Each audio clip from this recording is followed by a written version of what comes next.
Hi, I'm Claire, and I am from the Etsy Digital Creators Hub. On Scala, I have created a calm and creative space where not only beginners can learn how to make their Etsy shops and digital products, but also more established sellers can learn, grow, and create with challenges.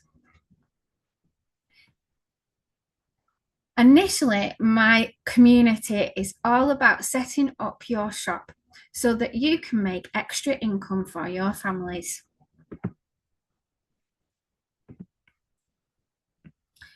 So, why do I love making digital products? So, first of all, a little bit about me and my experiences.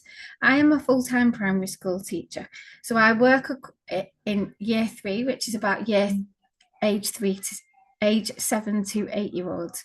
I teach all of the subjects, but I have a real passion for teaching art and making sure that children know that they can achieve anything. In year three, in particular, we teach drawing skills, painting, printing, and sculpture. Across the school, I am also the art coordinator. So I love going into lessons and helping other children as well. As a crafter and coming from a crafting family, I grew up with crafts everywhere. My granddad taught me how to do oil painting. My nana taught me how to do cross stitch and sewing, which I then used to make my own clothes. Nowadays, I like to escape from my busy life and do some watercolour painting. This would often mean getting all my brushes and all my paints, all my papers, and spending a good 2 hours at the kitchen table with everything messy all over the table. However, it would also take some time out of family time, but it was just my creative place, and sometimes I needed that release. However, then I discovered digital art, which is amazing, I have to tell you. So I do all my digital creations on my iPad. Some people prefer to use phones, iPads, tablets, and even computers. But for me, I love having my iPad because I can go anywhere with it. So I started off making planners. Then I went into junk journals, which is absolutely amazing. I love junk journals. Then, as part of that process, I also needed to look at clip arts, which I now have a shop selling clip arts. I've even looked into invitations and event planning. Then I discovered that even though I was doing my watercolor painting, I've got pictures around the house everywhere. I was even giving pictures away to my family and friends. And I thought, how can I make this in this passion and maybe sell it, make some money off it? At first, I tried Vinted selling actual watercolor bookmarks, but no, nobody was really searching for bookmarks on Vinted. It was then that I discovered Etsy and the world of being able to create on the digital, on my digital art, and then sell it on Etsy. Later on, after learning everything that I possibly can about Etsy and digital products, I am now the founder of Skull Etsy Digital Creators Hub, and I absolutely love it. So, why do digital products fit me? So they fit around my life. I can literally pull out my iPad. I can be watching Netflix while designing. I can take it with me to different places, different events. I can put it in the car if I'm waiting for my son. Maybe he's gone swimming or he's at Cubs. I can pull it out and I can just do some creating. I know that some of my community have younger children, so they find pockets of time where the children are busy eating or maybe having naps, and they can quickly pull out their digital products and make a quick product in 20 minutes. You don't have to have a qualification to do digital products either. Some digital products don't even require any artistic creativity at all. I love the creative side of them, but some people prefer Google Sheets, for example. I love to serve others. That's where my passion comes from. So getting that cha-ching, which is the sound that my mobile phone makes when I make a sale, is absolutely, it's amazing. It's so thrilling. And at the end of the day, I've built a business that's for me. So even as a teacher, I have a lot of medical issues as well. So I felt like I needed something that was just mine, that I could take away from teaching and maybe do into retirement. Okay, so Etsy is a really good option for digital creators. Lots of people think that Etsy only sells handcrafted and vintage products, and this is simply not true. More and more, Etsy is becoming a place for digital products. Millions of buyers are already searching for digital products. For example, cliparts, party printables, party invitations, wedding stationery. It's a perfect for creative products. As you know, lots of Etsy products are personalized, and we can still do this in the digital world. It has got the potential to be a passive income for some, and it is very low cost to start. So what are digital products? Digital products are usually downloadable, so they come in a downloadable format. They are usually printable, so it could be a booklet that's printed off at home, papers that are printed off at home, or it could just be an online resource such as digital stickers that we can add to our digital planner. It could be clip arts that we can then use and to sell other products. So I might make a clip art pack for a dinosaur birthday invitation, and somebody else would buy my clip arts and then make an invitation and sell that on. The best thing about digital products is that they don't cost any shipping. Literally put them in the shop and that's it, job done. Also, we can put one product into the shop and it can sell lots and lots of times, millions. You don't have to repeatedly make it. You make it once, it sells a lot. If you were doing physical products, for example, let's say a t-shirt, you would have to have 10 t-shirts already made, put them in your shop, and then you'd have to keep on making it and making it and making it while the orders came in. Whereas with a digital product, it's there, it's done. All job done. Okay, I'm going to move myself over here for a second. So what digital products are currently selling on Etsy? So again, they are downloadable, they're printable resources, they are online, so sometimes they're digital, what we call digital. They've got massive high profit margins.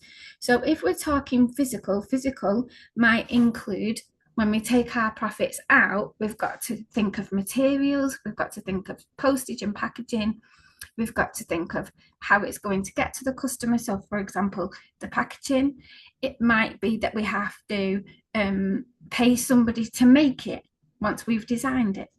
This is all coming out of your profit. Whereas with a digital product, we can make it online, we can simply download a file to Etsy, and that's it. So the profit margins are very high for digital products because there's no shipping involved as well, no postage and packaging. So examples of that could be wall art. So wall art can come in many forms, many styles. Some people make quite abstract. Some people can go down a quirky route. Some people can go down watercolors. They can come in lots of shapes as well. So we can ask our customers what size we want or how many we want. We can do them in bundles. Recently, there has been a big trend on adding your courses to Etsy. So for example, if you are a course creator, you can add booklets and resources to Etsy that can sell, or you can add a whole course. Another good one is affirmation cards, oracle cards, angel cards. These can all be printed digitally, sent to the customer, and then they can print them at home, or we can send them to companies such as Printify and get them to print them and send them off.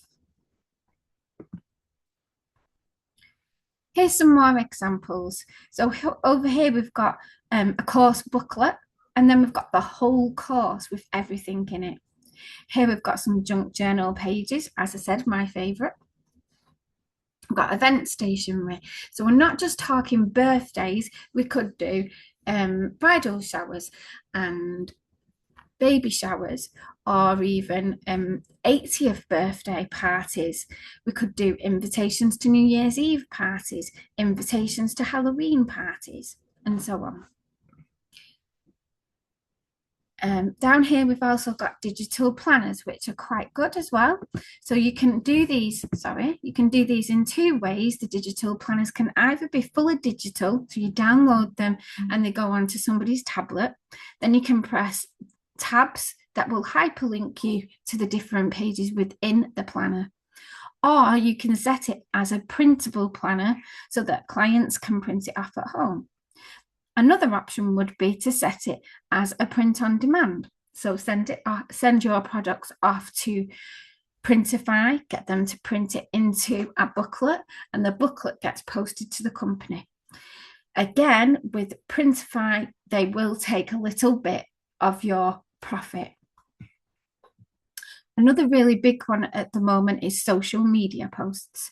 So not just carousels on Instagram, but also Facebook, Pinterest, Reels, Stories, even YouTube. Okay, so these are really big. The idea is that people make them, they make them minimal, for example, or they make them this modern trend at the moment of putting like a white line around things, and that sells really well. Okay, so what digital products would you like to sell on Etsy? Now, this is an important question right at the beginning of your journey. And as I said, I started off with planners a long time ago. I wanted to make a planner with like 50 pages in. And then I soon discovered that planners were quite labor intensive.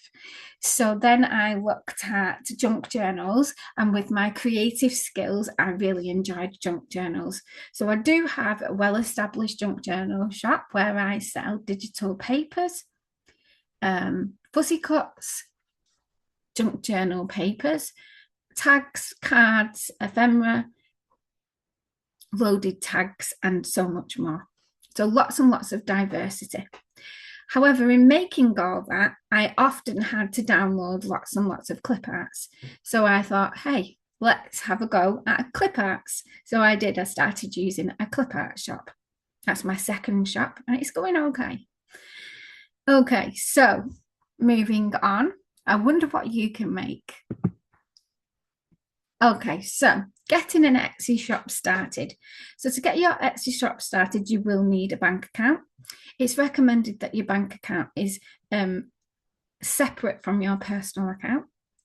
Etsy recommend that you have one digital product already made and ready to post when you open your shop.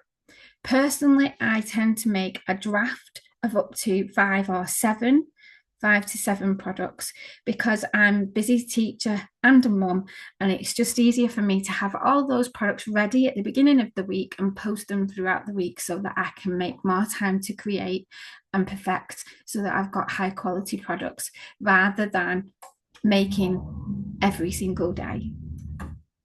You also need to have in mind a name for your shop. So the name for your shop might be related to the products that you want to sell. So for example, Claire's Planners or Claire's Planners and Journals. However, when you put your name into the Etsy algorithm, it will then think if there's any other shops with the same or similar name. So please be aware that you might have to tweak those names a little bit. Now, the first setup of the Etsy shop for me was £12. So in the USA, that is £15 to £29. This is just a one-off charge. I've already investigated this, and on Shopify, the first one-off charge is $60 to $80, and then you have to make a website around it, which can cost a lot of money. Now, every product that I sell then sells for I have to list for 20 cents. That product, say for example, some junk journal pages, 20 pence, then in 3 months' time, it will expire if I let it expire, and I will have to pay another 20 pence to have it listed for another 3 months. Etsy also charges you 6.5% transaction fee on all sales. So if you sell a product, then you get charged 6.5% transaction fee. Payment processing is about 3% and 0.25 pence per order in the US. This is usually added on to the customer rather than yourself. Okay, so which part of setting up an Etsy shop might feel hard right now?